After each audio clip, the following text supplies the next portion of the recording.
Hello అండి, అందరికీ నమస్తే. Good morning. ఈనాడు, ఆంధ్రజ్యోతి, సాక్షి 3 పత్రికల్లో వచ్చిన వార్తాంశాలన్నీ కూడా మనం ఈ వీడియోలో చూద్దాం. బయట ఉన్నాను. ఈ నెల 18 లేదా 20వ తేదీ వరకు కాస్త డిస్టర్బెన్స్ ఉంటుంది. అలాగే నేను రెగ్యులర్గా బయటే ఉంటానని చెప్పలేను. రేపటి నుంచి ఒక వారం రోజుల పాటు స్టూడియోలోనే ఉంటాను. ఆ తర్వాత కొంచెం డిస్టర్బెన్స్లు ఉంటే ఉండొచ్చు.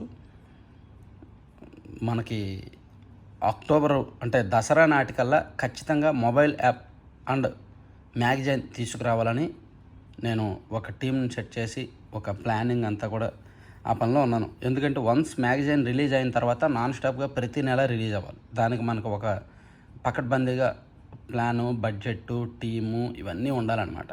సో దానికోసం చర్చలు, సంప్రదింపులు, రకరకాల తిరగలాలు అన్నీ అవుతున్నాయి. సో అందుకని అప్పుడప్పుడు లేట్ అయితే అవుతుంది. సో ఇప్పుడు మనం చూసుకుంటే నిన్న అన్నదాత సుఖీభవ రిలీజ్ చేశారు కదా. ఇచ్చిన మాట నిలబెట్టుకున్నాం, నేను బతికున్నంత వరకు రైతులను నిలబెట్టే బాధ్యత నాదే, సీఎం చంద్రబాబు భరోసా. ప్రకాశం జిల్లా దర్శిలో అన్నదాత సుఖీభవ పీఎం కిసాన్ ప్రారంభం. నిన్న అన్నదాత సుఖీభవ కార్యక్రమం ప్రత్యేకత ఏంటంటే మండు టెండలో పొలంలో ఒక పొలం గట్టున మీటింగ్ పెట్టారు. ఎందుకు ఇలా పెట్టారు అని అందరికీ అనిపించవచ్చు. రైతు మండు టెండ అయినా, నడి రేయి అయినా, వర్షం పడినా, ఎండెక్కినా వాతావరణాన్ని లెక్క చేయకుండా రైతు పొలంలో ఉంటాడు. రైతుకి అవసరం వ్యవసాయం చేయడం, పొలంలో ఉండడం. సో రైతు కష్టాన్ని నేరుగా చూసాం. మేమందరం కూడా ఏదో సీఎం అయినంత మాత్రాన, లేదా ఎమ్మెల్యేలు, మినిస్టర్లు అయినంత మాత్రాన, అధికారులు అయినంత మాత్రాన మేము ఎక్కడో ఉండాల్సిన అవసరం లేదు. మేము కూడా పొలంలో ఉంటాం. రైతు ఎలా ఉంటాడో మేము అలా ఉండగలం అని చూపించడానికి, రైతుకి మద్దతుగా ఉండడానికి చేను గట్టె మీద, నులక మంచం మీద కూర్చొని చంద్రబాబు నాయుడు గారు ఈ మీటింగ్ పెట్టారు నిన్న. పంటలు పండినా పండకున్నా, తుఫాన్లు వచ్చినా, ప్రకృతి సహకరించకున్నా రైతు వ్యవసాయం మానడు. కరోనా సమయంలో కూడా నాగలి భుజాన వేసుకొని దేశానికి అన్నం పెట్టాలనే తపనతో ముందుకు కదిలాడు. నేను బతికున్నంత కాలం అలాంటి అన్నదాతను నిలబెట్టే బాధ్యత మా ప్రభుత్వానిదే అని సీఎం చంద్రబాబు స్పష్టం చేశారు. రైతే రాజు కావాలని ఎన్ని కష్టాలున్నా ఎన్నికల ముందు వారికి ఇచ్చిన మాట నిలబెట్టుకున్నామని పేర్కొన్నారు. ప్రకాశం జిల్లా దర్శి మండలం తూర్పు వీరాయిపాలెంలో అన్నదాత సుఖీభవ పీఎం కిసాన్ కార్యక్రమాన్ని శనివారం సీఎం ప్రారంభించారు.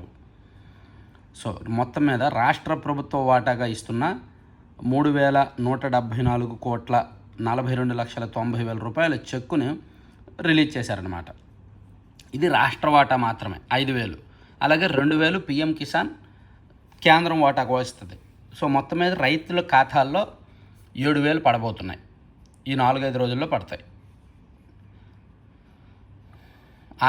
ఎటువంటి ఆర్భాటం లేకుండా, హడావిడి లేకుండా నిన్న మీటింగ్ చాలా పెర్ఫెక్ట్గా జరిగింది. చూడండి, ఆంధ్రజ్యోతిలో కూడా ఈ వార్త ఉంది కదా. ఈ వార్త మళ్ళీ చెప్తా. ఈ గుట్లగా నోట్ల కట్టలు అనేది బాగా ఈరోజు అట్రాక్ట్ చేస్తున్న వార్త, ప్లస్ హైలైట్ అయ్యే వార్త అదేంటనేది చెప్తాను. నెక్స్ట్ అదే చెప్తాను. ఇక అన్నదాతకు అండగా ఇదిగోండి, చంద్రన్న ఉన్నంత వరకు సాగు చేయూతగా అన్నదాత సుఖీభవ, ఆర్థిక పరిస్థితి బాగోలేకపోయినా అమలు అని చెప్పి మొత్తం దానికి సంబంధించిన వార్త ఇచ్చారు. అలాగే నువ్వు లేపేస్తా అంటే ఇక్కడ ఉన్నది సిబిఎన్. రప్ప ఏమిటో ప్రజలు ఆలోచించాలి. నా 49 ఏళ్ళ రాజకీయ జీవితంలో ఇలాంటి నాయకుడిని, పార్టీని చూడలేదు. జగన్ ఆ పార్టీ నేతలపై చంద్రబాబు ఫైర్. సో నిన్న వైసీపీకి కూడా గట్టిగానే కౌంటర్ ఇచ్చారు. రప్ప ఏంటో, వాళ్ళ బెదిరింపులు ఏంటో అని. సో ఇది ఈ వార్త చెప్పేసుకుందాం. మీ అందరికీ తెలిసే ఉంటుంది. నిన్న ఒక వీడియో సోషల్ మీడియాలో బాగా వైరల్ అయింది. ఇదేంటంటే మద్యం కుంభకోణంలో ఈ నిందితులు ఎవరైతే ప్రస్తుతం అరెస్ట్ అయ్యి జైల్లో ఉన్నారో ఆ నిందితులు గతంలో ఈ మద్యం ప్రజల రక్తమాంసాల మీద వీళ్ళు సంపాదించిన డబ్బు, నోట్ల కట్టలు ఇష్టానుసారం వాడుకున్నారు. డెన్లు మెయింటైన్ చేశారు, ఫ్లాట్లు మెయింటైన్ చేశారు, ఫ్లాట్లలో కట్టలు పెట్టారనమాట. సో మేమే పాపం చేయలేదు, మేమే తప్పు చేయలేదు అని చెప్పి పదే చెప్తున్నారు. ఇదిగో ఇతను వెంకటేష్ నాయుడు పేరు, చెవిరెడ్డి భాస్కర్ రెడ్డి గారి ప్రధాన అనుచరుడు. ఇదిగో చెవిరెడ్డి భాస్కర్ రెడ్డి గారు జగన్మోహన్ రెడ్డి గారికి పరిచయం చేస్తున్నాడు ఈ వ్యక్తిని, వెంకటేష్ నాయుడు. అదే వెంకటేష్ నాయుడు వీడియోలో నోట్ల కట్టలతో ఉన్నాడు. ఎన్నికలకు ముందు చెవిరెడ్డి భాస్కర్ రెడ్డి గారు ఒంగోలు ఎంపీగా పోటీ చేస్తున్నప్పుడు అతనికి డబ్బు కట్టలు తరలించడానికి మద్యం కుంభకోణం సొమ్ముని తాడేపల్లిలో ఒక ఫ్లాట్లో దాచారు కదా. ఆ ఫ్లాట్ నుంచి ఆయనకి తరలించడానికి ఈయన సిద్ధమైనప్పుడు వీళ్ళు ఏం చేశారంటే ప్రూఫ్స్ కోసం వీడియో తీసుకున్నారు. అంటే డబ్బులు ఇప్పుడు నేను పలానా వ్యక్తికి ఎవరికైనా ఒక 30 లక్షలు ఇచ్చాను అనుకోండి, అది నేను వీడియో తీస్తాను కదా, ఇదిగో 30 లక్షలు లెక్క పెట్టానండి, మీకు పంపిస్తున్నానండి, పలానా కారులో పలానా వ్యక్తి నుంచి నేను పంపిస్తున్నాను చూసుకోండి అని చెప్పి నేను వీడియో తీసి ప్రూఫ్ పంపిస్తాను కదా. అలా వీళ్ళు వీడియో ప్రూఫ్స్ తీసుకున్నారు. ఆ ప్రూఫ్ సిట్కి దొరికింది. ఆ వీడియోస్ అన్నీ సిట్కి ఎలా దొరికాయంటే వీడియోలు తీసుకొని డిలీట్ చేస్తారు. సిట్ వన్స్ కన్నేసిన తర్వాత డిలీట్ చేసిన వీడియోలు, డిలీట్ చేసిన మెసేజ్లు కూడా బయటకు వస్తాయి కదా. అలా వీళ్ళు డిలీట్ చేసిన వీడియోలన్నీ బయటకు వచ్చి ఇప్పుడు సిట్ దగ్గర ఉన్నాయి. అవన్నీ కూడా కోర్టుకు కూడా చూపిస్తున్నారు. సో అది వీళ్ళు బొకాయించారు. ఇంకా ఎంతకాలం బొకాయిస్తారు? ఇదిగో చెవిరెడ్డి భాస్కర్ రెడ్డి గారి ప్రధాన అనుచరుడు, ఇదిగో డబ్బులు నోట్ల కట్టలు. ఏమంటారు? అవి మా బిజినెస్ నుంచి వచ్చినవి అంటారు. మద్యం డబ్బులు కాదు అంటారు. కానీ సిట్ దగ్గర ఆధారాలు ఉన్నాయి, ఇవి మద్యం డబ్బులే అని చెప్పడానికి సిట్ దగ్గర ఆధారాలు ఉన్నాయి. దానికి సంబంధించి కోర్టులో వాళ్ళు ఛార్జ్షీట్ కూడా వేశారు. గుట్టలుగా నోట్ల కట్టలు దోచుకున్న సొమ్ముతో దొరికేశారు. సిట్ చేతికి చిక్కిన వీడియో లెక్క పెడుతున్న చెవిరెడ్డి అనుచరుడు వెంకటేష్, ఎన్నికల ముందు వైసీపీ అభ్యర్థులకు పంపిణీ, రాజకేశ్వరరెడ్డి పంపే సొమ్ములు భద్రపరిచి చెవిరెడ్డి చెప్పిన వాళ్ళకు అప్పగించిన వెంకటేష్, లిక్కర్ కేసులో A34 చెవిరెడ్డితో పాటే అరెస్టు. ఇలాంటి వీడియోలు అనేకం రిట్రీవ్ చేసిన సిట్ అదో డెన్. అందులో టేబుల్పై నోట్ల కట్టలుగా నోట్లు, అట్టపెట్టెల్లో సర్దుతూ మరికొన్ని నోట్ల కట్టలు. అక్కడున్న వారిపై అజమాయిషీ చేస్తూ ఒక వ్యక్తి, ఇప్పుడు ఇది 25 ఉంది, ఇది 4 ఉంటుంది, ఇది ఉంది, సరిపోతుందిలే, మొత్తం 5 ఉంది అంటూ లెక్కలు సరిచూస్తున్నాడు. ఆయన ఎవరో కాదు, వైసీపీ సీనియర్ నేత, మాజీ ఎమ్మెల్యే చెవిరెడ్డి భాస్కర్ రెడ్డి ప్రధాన అనుచరుడు వెంకటేశ్ నాయుడు. మద్యం స్కామ్లో A34 వెంకటేశ్ నాయుడు ఫోన్ నుంచి సిట్ వెలికి తీసిన వీడియో మొత్తం లిక్కర్ స్కామ్కు తిరుగులేని ఆధారంగా మారింది. సో ఎక్కడెక్కడ ఎన్ని డబ్బులు దాచారో అన్నీ కూడా ఇప్పుడు చూడండి. 5 ఏళ్ళు అధికారం ఇస్తే వాళ్ళు ప్రజల రక్తమాంసాలతో వ్యాపారం చేసి దోచుకున్న డబ్బులకు ఆధారాలు ఇది. అలాగే నిన్నగాక మొన్న ఒకటి శంషాబాద్ దగ్గర దొరికాయి కదా, అది. సో ఇంత దొరికినా, ఇన్ని ఆధారాలు వచ్చినా బొకాయించడం అనేది ఆ పార్టీకి, ఆ నాయకులకే చెల్లింది. చూడండి, మద్యం డెన్లో నోట్ల కట్టలు, 6-7 వరుసల్లో అంతెత్తున డబ్బు, ముడుపులు లెక్కిస్తూ కనిపించిన వెంకటేశ్ నాయుడు, అట్టపెట్టెల్లో నింపి పంపిణీకి సిద్ధం చేస్తున్న వైనం, వెలుగులోకి వచ్చిన సంచలన వీడియో, సిట్కు చిక్కిన కీలక ఆధారాలు. చెవిరెడ్డి భాస్కర్ రెడ్డికి అత్యంత సన్నిహితుడు వెంకటేశ్ నాయుడు. సో ఈ వెంకటేశ్ నాయుడు జగన్మోహన్ రెడ్డి గారితో కలిసిన ఫోటోలు కూడా చాలా ఉన్నాయి. అతనే చెవిరెడ్డి గారే పరిచయం చేసిన ఫోటోలు. సో ఈరోజు ఈ అన్నదాత సుఖీభవ అండ్ వైసీపీ డెన్లో డబ్బు, ఆ రెండే హైలైట్ వార్తలు. ఇక మరో అంశానికి వెళ్ళిపోతే, నితిన్ గడ్కరీ, కేంద్ర మంత్రి నితిన్ గడ్కరీ గారు నిన్న విజయవాడ వచ్చారు, అమరావతి వచ్చారు. అక్కడ రాష్ట్ర వ్యాప్తంగా ఉన్న అనేక రహదారి 29 రహదారి పనులను ఆయన ప్రారంభించారనమాట. అదొకటి చూడొచ్చు. తర్వాత ప్రజ్వల్ రేవన్నకు యావజ్జీవ ఖైదు, అత్యాచారం కేసులో కోర్టు తీర్పు. ఇంట్లో పని మనిషిపై అత్యాచారానికి పాల్పడిన ఆరోపణలు రుజువు కావడంతో హాసన మాజీ ఎంపీ ప్రజ్వల్ రేవన్న జీవితాంతం కారాగారంలో ఉండాలని బెంగళూరు ప్రజాప్రతినిధుల ప్రత్యేక కోర్టు న్యాయమూర్తి సంతోష్ గజానన హగ్డే శనివారం సాయంత్రం తీర్పు ఇచ్చారు. రూ. 11.35 లక్షల జరిమానా విధించి అందులో బాధితురాలికి 11 లక్షలు ఇవ్వాలన్నారు. ప్రజ్వల్పై 4 అత్యాచారం కేసులు నమోదు కాగా ఇది మొదటి కేసులో తీర్పు. ఆయన తాత మాజీ ప్రధాని, పినతండ్రి కేంద్ర మంత్రి, తండ్రి ఎమ్మెల్యే.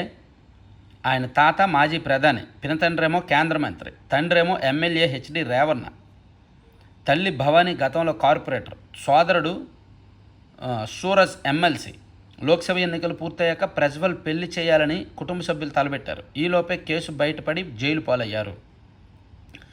చూడండి, పిల్లల్ని ఎలా పెంచాలి, ఏదో మనం రాజకీయంగా పదవులు సంపాదించాం, కోట్లు సంపాదించాం కాదు, పిల్లల్ని ఎలా పెంచాలి, వారసులను ఎలా తీర్చిదిద్దాలి అనడానికి ఇటువంటి దరిద్రగొట్టు కేస్ స్టడీలు కూడా ఉదాహరణ. ఇలా ఉండకూడదు, పిల్లల్ని ఇలా పెంచకూడదు, పిల్లల్ని ఇలా తయారు చేయకూడదు అనడానికి ఇది ఒక కేస్ స్టడీ అన్నమాట. సో ఇవి ఈనాడు ఫస్ట్ పేజీ అంశాలు. ఇక ఇదిగోండి, నోట్ల కట్టలకు సంబంధించి నిందితుడు జగన్మోహన్ రెడ్డి గారితో చెవిరెడ్డి భాస్కర్ రెడ్డి గారు పరిచయం చేస్తున్న ఫోటో. ఇక ఇచ్చిన మాట నిలబెట్టుకున్నామని చంద్రబాబు గారు చెప్పింది కూడా ఇచ్చారు. ప్రజ్వల్కి యావజ్జీవ ఖైదు. చాలా ఉత్పత్తుల్లో అమెరికా పోటీదారు కాదు. వస్తువులు, సేవలు మనం ఎగుమతి చేసే వాటికంటే తక్కువ ధరకు అక్కడ దొరకవు. ట్రంప్ సుంకాలతో ఆ దేశ ప్రజలపైనే భారం. క్రిస్మస్ నాటికి తేలిపోతుంది. యుఎస్ మార్కెట్ను పూర్తిగా విస్మరించలేం. ఈనాడు ఇంటర్వ్యూలో ఆర్బీఐ మాజీ గవర్నర్ దువ్వూరు సుబ్బారావు గారు ఈనాడుకి ఇంటర్వ్యూ ఇచ్చారు. సో అమెరికా మన మీద మనం ఎక్స్పోర్ట్ చేసే వస్తువుల మీద 25% సుంకం విధించినా సరే మనకి నష్టం ఉన్నా మనకంటే ఎక్కువ అమెరికాకే నష్టం, అమెరికా ప్రజలే నష్టపోతారని ఆయన చెప్పారు. తర్వాత ఏడాదిలో 1000 కిలోమీటర్ల జాతీయ రహదారులు నిర్మిస్తాం. రాబోయే రోజుల్లో 20 పోర్టులు, 9 విమానాశ్రయాల అభివృద్ధి. జాతీయ రహదారుల శంకుస్థాపన ప్రారంభోత్సవాల కార్యక్రమంలో సీఎం చంద్రబాబు. సో రాబోయే ఏడాది కాలంలోనంట 1000 కిలోమీటర్ల జాతీయ రహదారులు నిర్మిస్తారంటండి. అలాగే పోర్టులు, విమానాశ్రయాలు కూడా అభివృద్ధి చేస్తామని చెప్పారు. వైకాపా హయాంలో రోడ్డు గుంతలు పోడ్చలేదు. మారుమూల గిరిజన ప్రాంతాలని రహదారులతో అనుసంధానిస్తున్నాం. రాష్ట్రాభివృద్ధి ఇలానే ఉండాలంటే మరో 15 ఏళ్ళు కూటమి బలంగా ఉండాలి. ఉప ముఖ్యమంత్రి పవన్ కళ్యాణ్. కూల్చివేతలతో మొదలైన వైకాపా ప్రభుత్వం రోడ్లు వేయలేదు, కనీసం గుంతలను కూడా పోడ్చలేదు. కేంద్ర సాయం వచ్చినా వాటి అభివృద్ధిపై సరైన శ్రద్ధ చూపలేదు అని ఉప ముఖ్యమంత్రి పవన్ కళ్యాణ్ మండిపడ్డారు. కూటమి ప్రభుత్వంలో గ్రామాన రహదారి గుంతలను పూడుస్తున్నామని, రోడ్లు వేస్తున్నామని తెలిపారు. కేంద్రం సహకారంతో జాతీయ రహదారుల నిర్మాణం ముమ్మరంగా సాగుతోందన్నారు. చంద్రబాబు అడిగారు, గడ్కరీ ఆమోదించారు. 25,987 కోట్ల ప్రాజెక్టులకు ఆమోదం. విజయవాడ హైదరాబాద్ గ్రీన్ఫీల్డ్ హైవేకి గ్రీన్ సిగ్నల్. సో ఏ రహదారులకు ఎంతెంత నిధులు అయ్యాయి ఏంటనేది కూడా రాసుకొచ్చారనమాట. సో నిన్న ఈ కార్యక్రమం ఘనంగానే జరిగింది. అదంతా ఈ పేజీలో హైలైట్ చేశారు. తర్వాత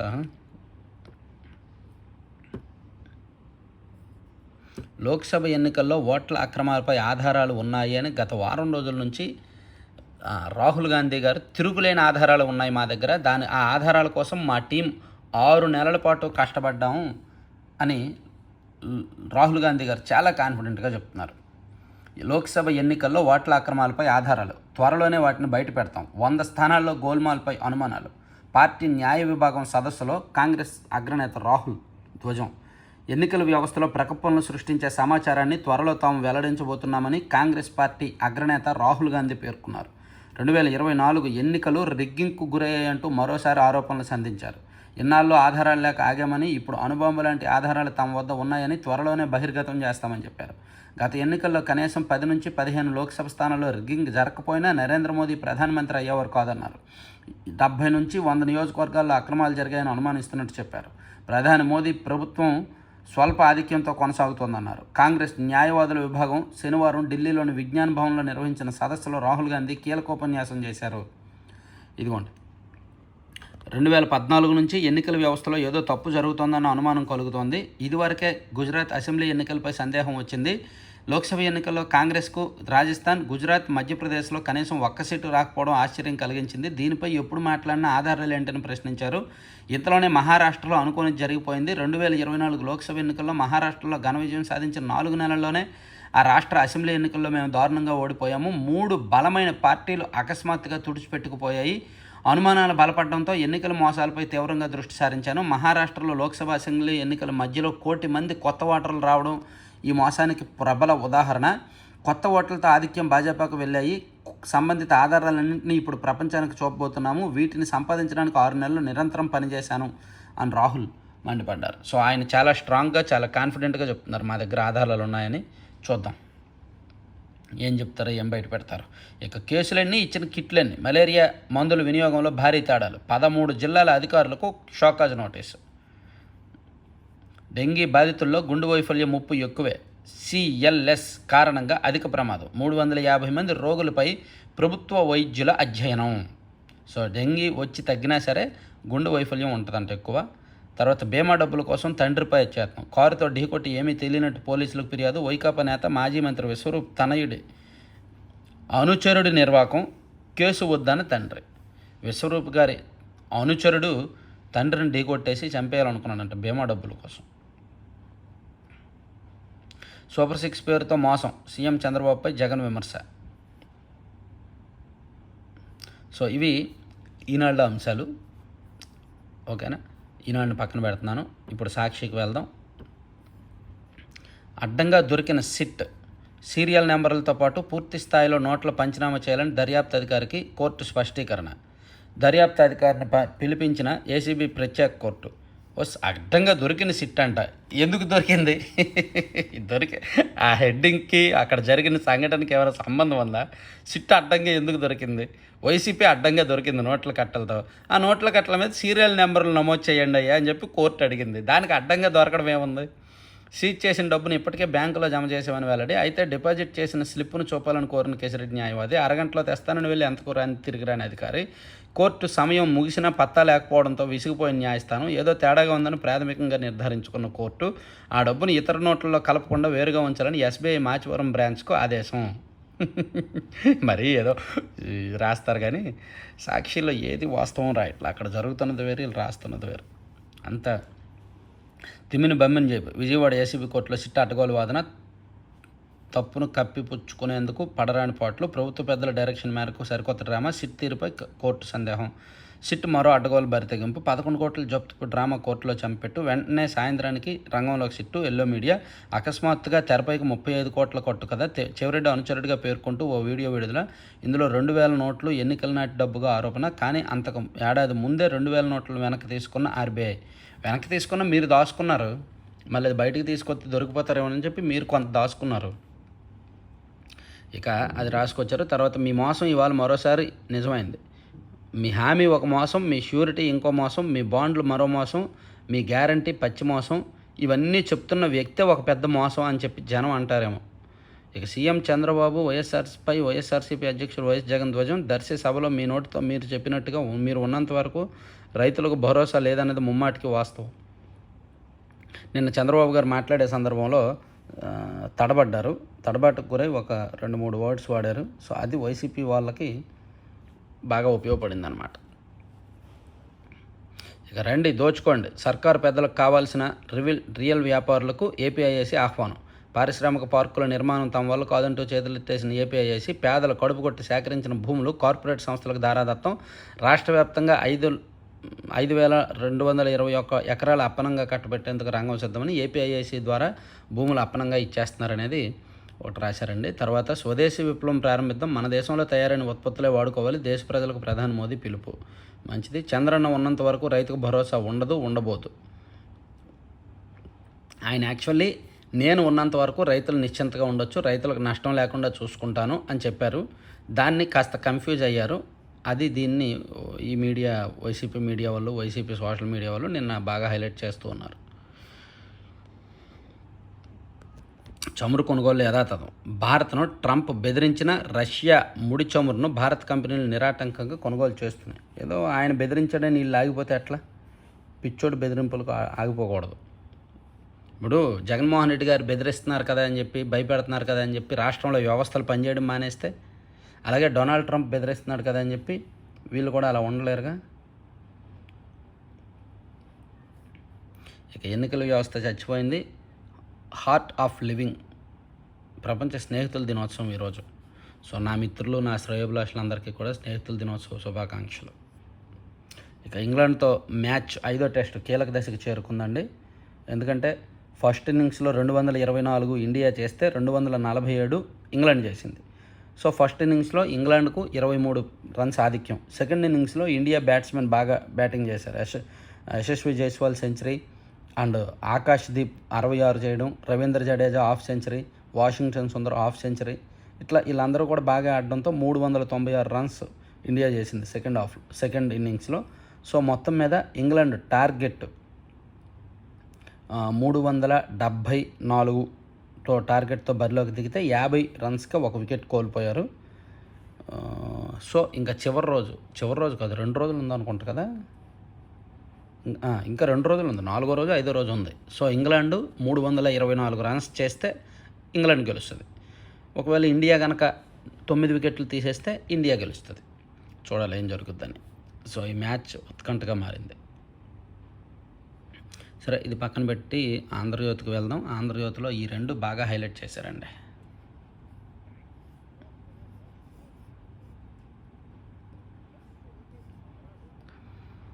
అమ్మో, ఆ ఎమ్మెల్యే దందాలతో రియల్టర్లకు చుక్కలు చూపిస్తున్న సీనియర్ నేత. ఏడాదిగా ల్యాండ్ కన్వర్షన్ అనుమతులకు చెక్, రిజిస్ట్రేషన్, రెవెన్యూ అధికారులకు బెదిరింపులు, సొంత పార్టీ ఎమ్మెల్యేకు సైతం తప్పని తిప్పలు. వైసీపీ పాలన గుర్తు చేస్తున్నామని అనుచరులతో కలిసి వసూలు పర్వం, దళారులను అడ్డుపెట్టి బెదిరింపులు, వెంచర్ వేస్తే వాటాలు డిమాండు లేదా ఎకరానికి 10 లక్షలు ఇవ్వాలి, కాకూడదంటే అనుమతులు రావు. ఆయన సీనియర్ ఎమ్మెల్యే, పలుమార్లు శాసనసభ్యుడయ్యారు, చూడడానికి సున్నితంగా కనిపిస్తారు. ఇంతకుముందు వివాదాల్లో చిక్కుకున్న దాఖలాలు లేవు. ఇప్పుడు ఏమైందో ఏమో, మనిషి మొత్తంగా మారిపోయారు. మంత్రి పదవి రాలేదని ఆక్రోశమో, నేను మాత్రం ఎందుకు వెనకబడాలి అనే ఆలోచన తెలియదు. కానీ వైసీపీ నేతల తరహాలోని దందాలకు తెరలేపారు. తన కుటుంబ వ్యాపారాల్లో వస్తున్న ఆదాయానికి అవినీతి సొమ్మును పాలు నీళ్ళ జత చేస్తున్నారు. ఉమ్మడి గుంటూరు జిల్లాలో రాజధానిని ఆనుకుని ఉన్న తన నియోజకవర్గాన్ని సొంత సామ్రాజ్యంలో మార్చుకున్నారు. తెలుసా ఎవరనేది? తెలిసిపోయిందిగా. గుంటూరుని ఆనుకుని ఉన్న కాన్స్టిట్యున్సీ అనమాట. పెద్ద బ్రాండ్. ఆయన ఒక 6 సార్లు ఎమ్మెల్యే, పెద్ద బ్రాండ్. సో ఆయన మీద గత 6 నెలల నుంచి విపరీతమైన ఆరోపణలు వస్తున్నాయి. ఈవెన్ సీఎం గారు కూడా పిలిపించారు అని విన్నాను.